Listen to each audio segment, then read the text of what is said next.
Are you busy studying Norwegian and you're looking for resources on YouTube that are clear, simple to understand, and uplifting? Let's talk about it.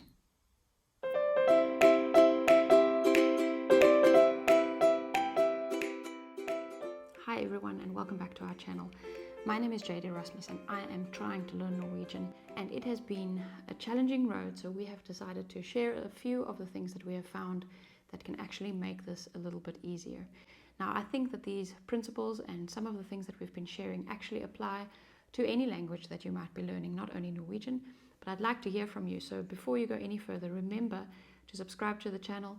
It helps the channel, but we would also like to communicate with you and get to know the community a little bit better. So share with us what your experience has been, and remember to share your tips with us as well. I want to share with you today a few of the resources I have found that I can listen to that is not so difficult to understand.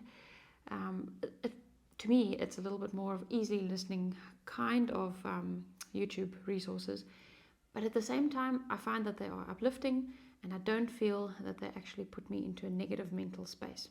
So the first thing I want to share with you, and you might have seen in our previous videos that we have spoken about using two different language versions of the Bible apps to have text that is comparative.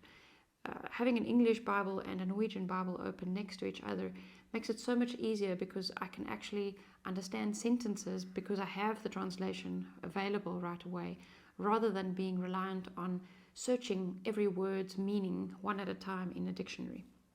So we've been using the Bible app, but what I'd like to share with you today is the tremendous blessing I have personally experienced by listening to audio Bibles. Now, audiobooks are known to be really good, but audio Bibles in particular have been very helpful to me, and I'll share with you in a moment what the reason is. Before I do that, I want to share with you that there are two particular kinds of audio Bibles that I would recommend, and I would suggest that you explore both of these. The first one is like the example I'm sharing with you on the screen at the moment, and it is where you have an audiobook where the person is reading passages from the Bible, but you don't actually see the text. Now, this is helpful if you want to just listen to something, if you want to listen to it while you're lying in bed at night or fall asleep listening to it for that matter.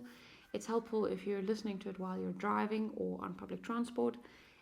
And this particular kind of Bible audiobook I have found incredibly valuable, because if you choose to listen to a passage that you already know the context of, or you already know the verses, you can listen to that passage even without looking at the Norwegian text in front of you, and you can already grasp some of the meaning because you know what it's supposed to be saying. And it helps you expand your vocabulary, but it's particularly useful to increase your or broaden your ability to listen to the small enunciations and the tones and the melody of the language. So for pronunciation, it can be very helpful. Now, some of the Bible apps have a built-in audiobook, but many of them are actually done with a computer, and they're very robotic, and I don't find that particularly useful, and I actually can't stand listening to them. So finding some YouTube channels where people have been reading from the Bible and there are people who have good pronunciation and speak clearly has been more helpful to me. The second version of this kind of Bible audiobook is where somebody is reading from the Bible and they're reading Bible passages, but they actually have included the words on the video, so you can actually watch it and listen to it at the same time, and you can follow along with the words that they are reading. In some cases, you will find that what you're listening to, if you compare it with your own Bible version, the translations might be slightly different, in the same way that we have different Bible translations in English, like the King James Version, the New King James, the New Living Translation, the Standard English Version. I mean, there are many different kinds. Sometimes it's actually quite useful to hear one version and read another one, because your eye can pick up that there's more than one way of saying the same phrase. So that can be helpful, but in certain cases I find it's useful to actually listen to the passage and read the words on the screen at the same time. It really just depends on the particular situation that you are listening to it. So listening to one of these two kinds of audio Bibles can be very helpful, and as I've shared with you on the screen, I have found some YouTube links where they have been recording some of these readings.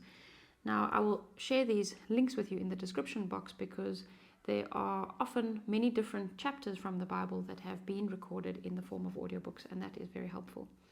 There's more than one channel that do recordings like this, but I have found 3 particular YouTube channels that record Bible audiobooks that I have found helpful and very clear to understand, and the pronunciation has been quite good.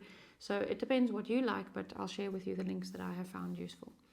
Now, the second example of a YouTube channel that has been very helpful to me is looking at children's programs. And again, there are so many different kinds of kids programs on YouTube. There are many cartoons, many recordings of kids programs designed for different age groups, and the majority of them are things that I do not want to listen to or look at. Most of the children's programs contain content that I just don't want to include in my life. I don't agree with many of the principles being taught to children, and I don't agree with much of the content that is presented to kids.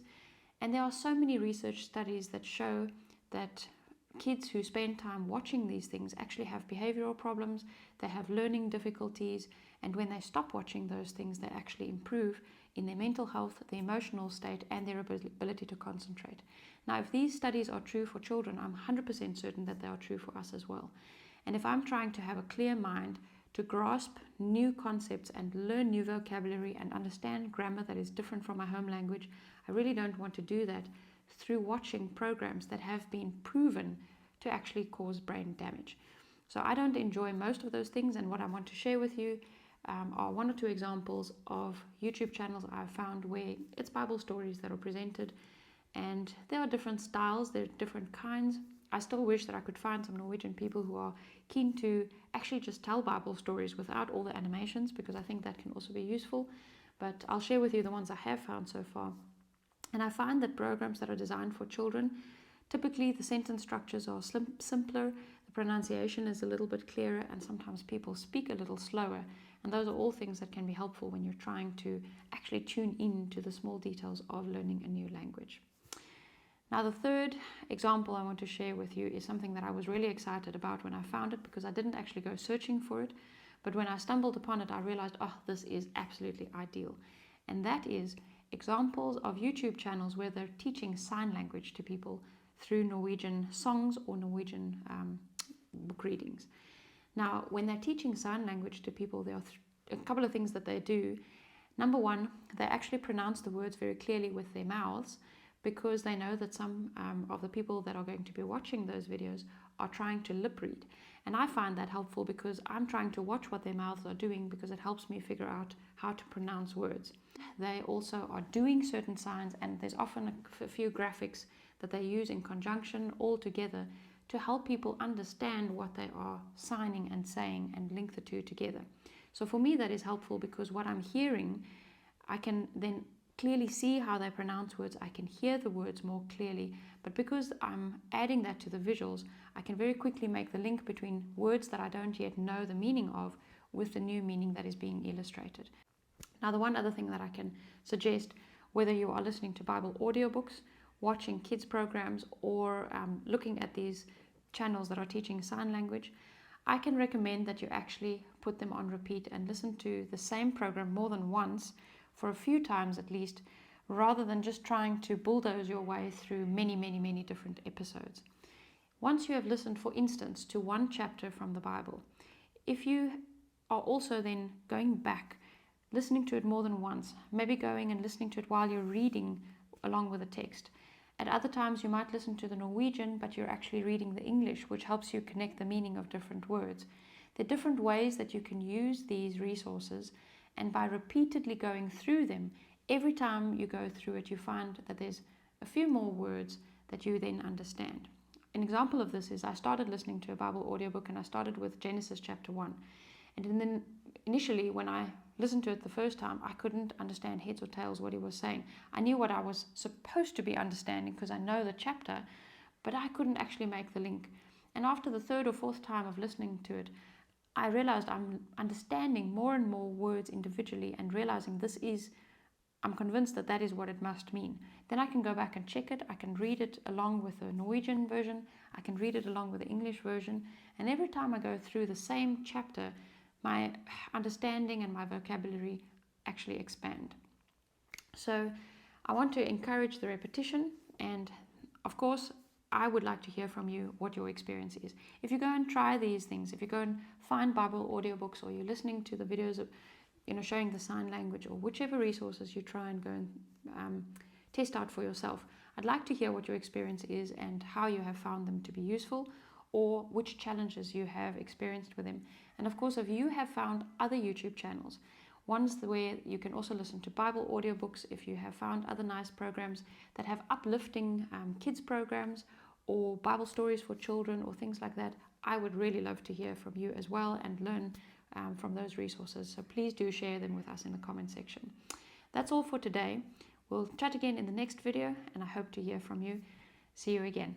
Bye.